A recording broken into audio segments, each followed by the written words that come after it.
Midterm access is a living testimony on how good things can happen or how possible things are. When the talk had just started, it was in the mid of COVID, it appeared unrealistic. It appeared unforeseen. It appeared something that cannot happen. But, you know, we've lived to see it happen. I think it shows how governance has grown in the institutions that are handling some of these things, and it stamps the faith that investors or any other person can have in our country. As you know, one of the things that business is built on, if not the most important thing, is trust. And I think midterm access will go a long way to build trust in the fund. Let's not forget what people are accessing. They are not accessing money from their savings accounts. They are not accessing money from their salary account, or they are not accessing money from a cash relief or stimulus package. This is social security money. And social security money is supposed to come in when there is a need. Like, for instance, what happened during COVID, people needed social security because they were tied down. Obviously, government did what it did. It wasn't perfect or anywhere close to perfect. This is where you need social security.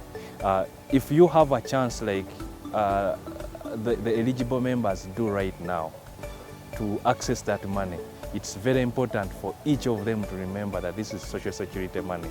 And if you don't have a social security need right now, you've gotten a chance to go out there, buy an asset that can be used to give you control of your social security. If you can get enough money to invest in any asset, by asset I don't only mean real estate.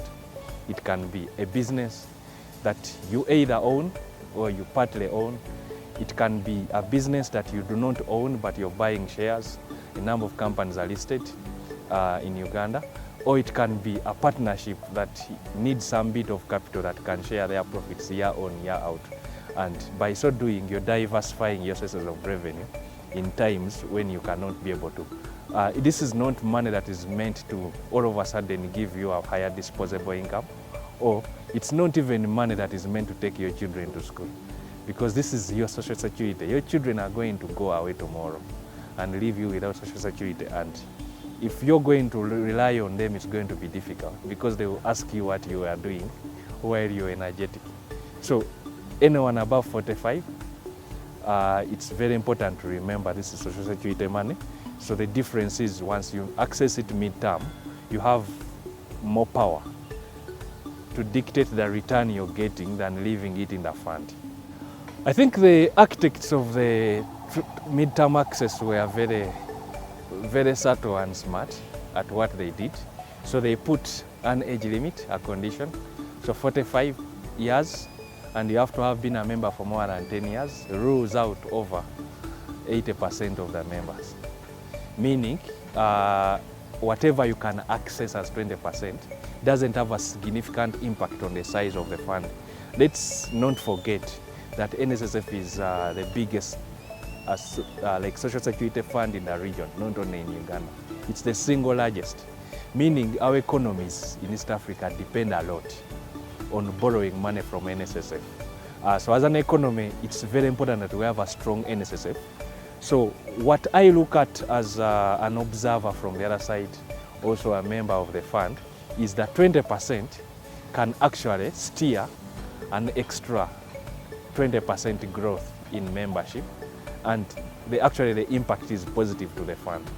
Because when you build trust, anyone who works somewhere where they are not compliant with NSSF and has 2-3 more years to go, in my opinion, would force his employer to remit, because he wants to be there and also accesses 20%. So by so doing, there is this galvanization of the economy, because we need a very strong NSSF for us to have access to cash and resources in the country.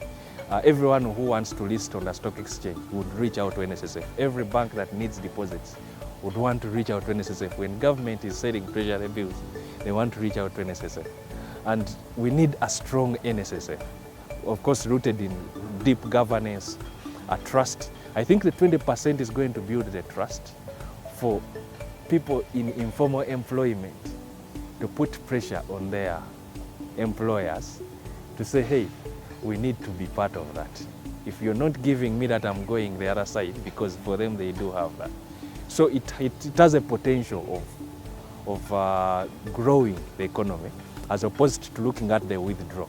So they looked at people who had reached a certain age, who had a certain discipline of saving for 10 years, which was very smart.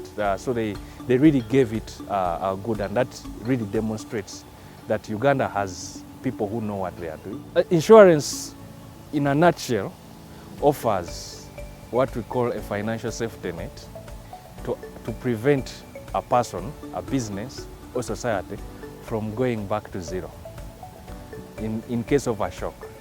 Insurance doesn't make you rich, and this is something that could have been misunderstood. It's not something that you go to and it makes you rich. It is something that you go to when you have something to lose and you just don't want to lose it. I believe everyone has something to lose in their own right, and that's overall what insurance provides. So products like health insurance exist for that. That you put in something, and in case of that adverse something happening, you have a financial safety net that will do that. The same thing to businesses. You have business, you need business continuity insurance. For instance, we went through COVID, and people who had manufactured items couldn't deliver them because all of a sudden everything is grounded, the workplaces are closed, the schools are closed. Business continuity in a number of countries where it's embraced, tailored to business circumstances. Tourism industries were given a lifeline because all of a sudden people who had made orders had to cancel them. If you have a proper governance, proper audit trail of how much you normally make in a peak season, backed up with 2-3 years of financial analysis with forecasts, and this is not something that is complicated. It is something that we actually do. We just don't document it. Every person out there, downtown, uptown, upcountry, everywhere, knows exactly what they expect out of something. They know exactly what they got last year. There's a person whose business is harnessing back to school.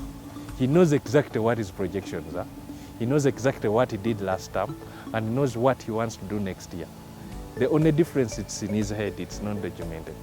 If we had it documented, supported, and all that, you can get insurance for that. It is your only deal or sure deal to ensure that you don't lay off your employees. If you're renting, you keep your rental bills paid, and without necessarily getting customers in. It's more of that comes in. So there are two angles. The first angle is the core insurance business, which is protection and restoration. The other one is a chance for investment. The general public out there should look out for investment opportunities in insurance because the industry is growing, meaning companies are doing well. And instead of starting your own business, you could think of, how can I buy shares of this company? Can you guys sell us shares? That kind of thing. So that's another angle. When an industry is growing, it's one of the things that comes up. Can we invest into this sector and do something? Because most people invest in what they believe in.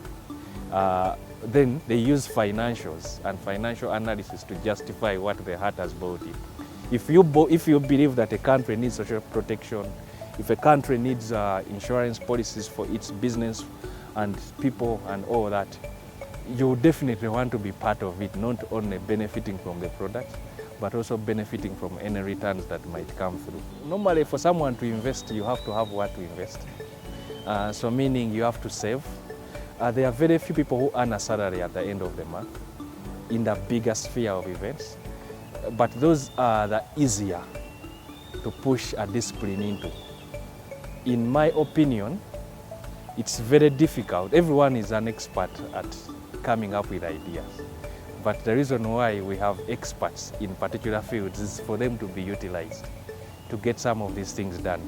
When you go and read theory about savings, they tell you savings is what is left over after spending what you've spent in a month. And most of us know nothing gets left over. So the best way of saving is take it off before even you spend. That will force you to be disciplined. So people are selling shares on the Uganda Securities Exchange, and we need to task this information to come out. We thank programs like yours, which bring out spotlight on business. And these are companies that are run. They collect money from us every day. I mean, we all use airtime. There's a company that sells airtime that is listed on the stock exchange. We all pay for power bills. There's a company that gives us a bill every month. Now these days you actually pay for the coming month, not the previous month. These companies we need to interrogate, are they making money? Instead of me trying to put up rentals, can I buy a stake in this company and I share from their hard work as I take the passive step to do this? A lot of those questions have to be asked. And by so doing, I think we can try to leverage off our different capabilities